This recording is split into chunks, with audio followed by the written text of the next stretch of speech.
dan juga fungsi jaringan epitelium. Untuk lebih jelasnya, mari kita simak video berikut ini. Jaringan epitelium.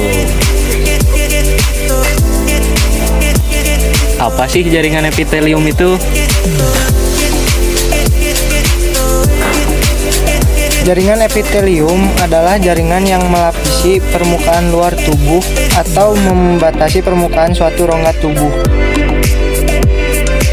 Jaringan epitelium yang melapisi permukaan luar tubuh disebut epidermis, sedangkan jaringan epitelium yang membatasi permukaan suatu rongga tubuh disebut mesotelium. Sementara itu, jaringan epitelium yang membatasi organ dalam disebut endotelium. Seluruh jaringan epitelium terletak di lamina basalis. Nah, selanjutnya ada ciri-ciri jaringan epitelium. Karakteristik jaringan epitel adalah sel-selnya yang berkaitan rapat dan ruang antar sel yang sangat kecil. Jaringan epitel merupakan jaringan yang memiliki kemampuan regenerasi yang tinggi loh. Hal ini ditandai dengan adanya membran dasar. Ini bagian bawah lapisan epitel. Membran ini tersusun atas serabut kolagen. Secara umum, jaringan epitel terbagi menjadi dua, yaitu epitel selapis dan berlapis. Dan masih bisa terbagi yaitu seperti bentuk pipih, epitel berbentuk kupus, dan epitel bentuk silindris. Jadi ciri-ciri jaringan epitel adalah sel-selnya yang berkaitan rapat dan ruang antar sel yang sangat kecil. Nah, selanjutnya ada macam-macam jaringan epitelium. Yang pertama ada epitel squamosa selapis. Jenis jaringan epitel ini membentuk lembaran sel yang halus dan tipis yang dapat dilalui oleh molekul dengan mudah. Yang kedua ada epitel kuboid selapis. Jaringan epitel ini terdiri dari satu lapis sel yang berbentuk kubus. Yang ketiga ada epitel kolumnar selapis. Jaringan ini terdiri dari satu lapisan sel berbentuk kolom, mirip dengan kuboid.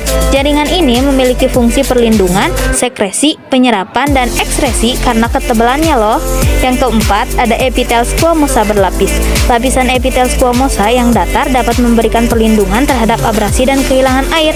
Jenis ini dibagi lagi loh menjadi keratin dan non-keratin. Yang kelima ada epitel kuboid berlapis. Jenis jaringan epitel ini terdiri dari dua atau lebih lapisan sel. Jaringan ini berfungsi sebagai lapisan jaringan pelindung yang terdapat pada saluran kelenjar keringat, saluran besar kelenjar, dan persimpangan anokrektal, dan mengelilingi folikel ovarium. Yang keenam ada epitel kolumnar berlapis. Jenis jaringan ini kurang umum dibandingkan jenis-jenis berlapis lainnya. Fungsi dari epitel kolumnar sebagai sekresi dan pelindung epitel. Selanjutnya adalah fungsi jaringan epitelium. Fungsi jaringan epitelium memiliki beberapa fungsi, mulai dari pelindungan untuk jaringan, di bawahnya dari radiasi, pengeringan, racun, dan trauma fisik, penyerapan zat di lapisan saluran pencernaan dengan modifikasi yang berbeda, pengaturan sekresi bahan kimia antara jaringan di bawahnya dan rongga tubuh. Epitel dapat melindungi jaringan lain dan juga fungsi organ itu sendiri. Jaringan epitel juga memiliki fungsi sekresi seperti menghasilkan enzim atau hormon. Zat sekresi ini dapat digunakan kembali oleh tubuh. Fungsi ekskresi jaringan ini berperan penting dalam mengeluarkan limbah metabolisme dari tubuh. Jaringan ini juga memiliki peran dalam proses penyerapan zat penting dalam tubuh. Fungsi ini biasanya dimiliki oleh jaringan yang terletak di saluran pernapasan. Fungsi difusi pada jaringan epitel cukup banyak, termasuk mendukung proses penyerapan, penyaringan, dan pengeluaran. Fungsi penerimaan sensoris, ujung saraf sensoris yang tertanam di jaringan epitel memungkinkan MOPS menerima rangsangan dari luar. Nah, sekian presentasi dari kami. Terima kasih sudah menyimak video ini. Semoga bisa menjadi pelajaran ya teman-teman. Wassalamualaikum warahmatullahi wabarakatuh. Selamat belajar.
Nah, sekian ya presentasi dari kami. Terima kasih sudah menyimak video ini.